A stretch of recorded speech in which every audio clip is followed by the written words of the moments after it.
Սպի մարմնի վրա երիտասարդ կանայք միայն վատ երազում կարող են տեսնել, բայց ողջ աշխարհում կանանց կեսից ավելին միոմա ունի։ Արդյունքը երբեմն արգանդի հեռացումն է իր բոլոր հետևանքներով։ Պահպանել արգանդը, բուժել միոման առանց մարմնին հետք թողնելու հեքիաթ չէ, զարմացնում են Էրեբունի բժշկական կենտրոնում։ Այս մեթոդը բացարձակ նախ առանց ցավազրկման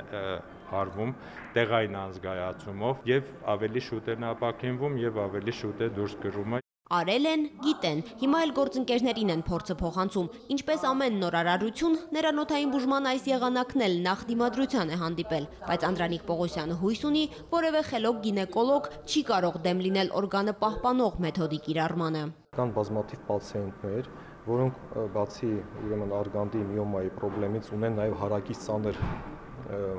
հիվանդություններ, որոնց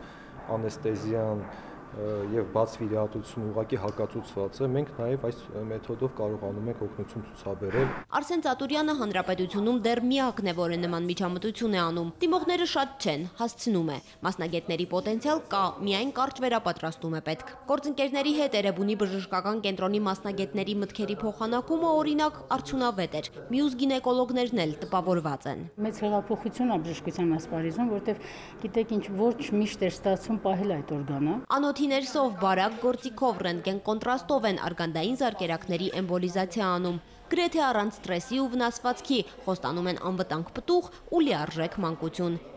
Լարա Արաքելյան, Հովանես Քյոսեյան, օրակարգ։